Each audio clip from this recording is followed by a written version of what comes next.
It means the people who we elect to run the government ought to be the ones who actually run the government, not unelected bureaucrats in the deep state. These are not black ideas or white ideas. They are not even Democrat ideas or Republican ideas. They are American ideas that we fought a revolution to secure. And the man who will revive these ideals in the United States of America is your next president, the 47th president of the United States, Donald J. Trump.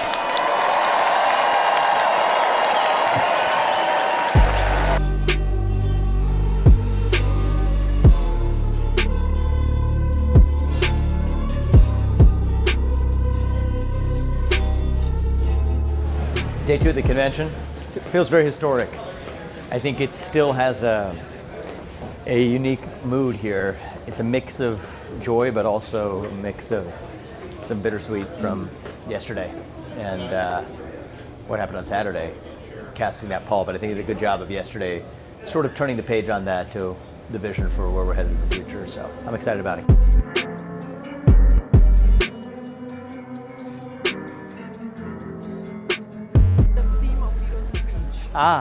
It'll be, it's going to be about national unity, but not in a fake way, in a real way. And I think it may catch some people by surprise. So stay tuned.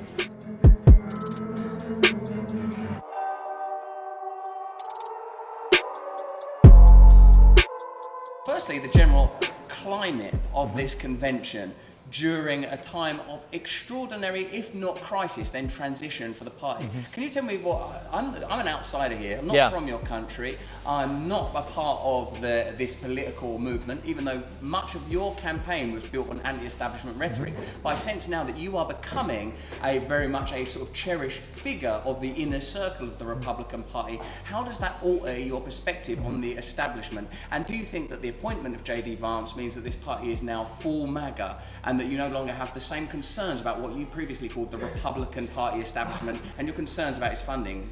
Yeah, so look, I think that the Republican Party, even as of right now, is certainly not the Republican Party of 20 years ago.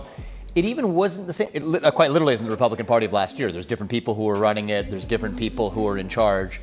And I think Donald Trump's confirmation, as it more formally happened yesterday as the nominee with J.D. Vance as the VP, but also even if you just think about the character of what this party has become, I think is aligned with what I think our policy vision should be for the future.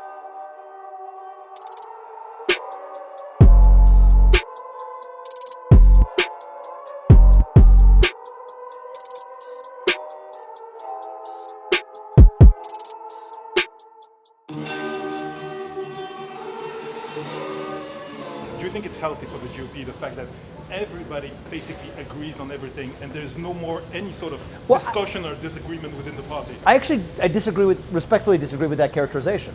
I actually think there is a lot of healthy discourse, even within the America First movement, right? Should we, what is our attitude towards the regulatory state on particular policies? There have been a lot of healthy debate, even within the America First wing of the Republican Party. And I think, frankly, that's certainly a big part of the culture I want to bring to this party, and I think that the culture that is going to exist in this party. So, I think that it's not the case that everyone agrees on everything, but that's the beauty of actually both, not only this party, but this country, is that we get to have those vigorous open debates, but that makes us stronger, not weaker.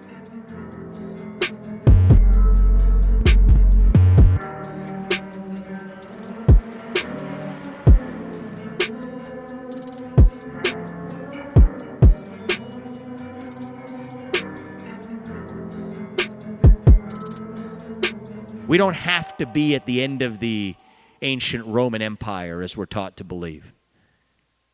What I see is a country that is actually still a little young, going through our own version of our adolescence, figuring out who we're going to be when we grow up.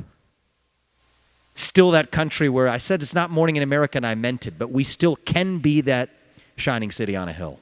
That country where we will look our kids in the eye and mean it when we tell them, you get ahead in the United States of America with your own hard work, your own commitment, your own dedication.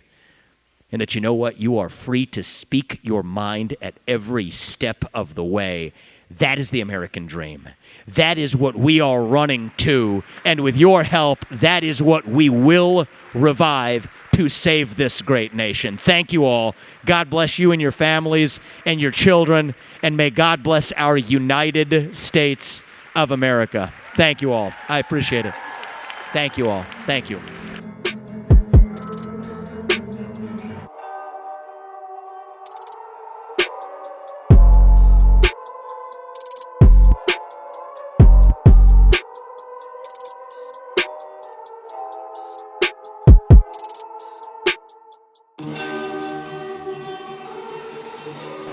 What does it mean to be a Republican in the year 2024? What does it mean to be an American in the year 2024? It means we believe in the ideals of 1776. It means we believe in merit, that you get ahead in this country, not on the color of your skin, but on the content of your character and your contributions. It means we believe in the rule of law, and I say this as the kid of legal immigrants to this country. That means your first act of entering this country cannot break the law. That is why we will seal the southern border on day one. Thank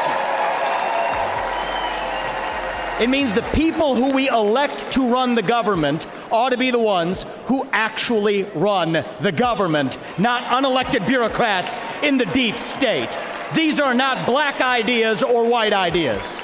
They are not even Democrat ideas or Republican ideas. They are American ideas that we fought a revolution to secure. And the man who will revive these ideals in the United States of America is your next president, the 47th president of the United States, Donald J. Trump.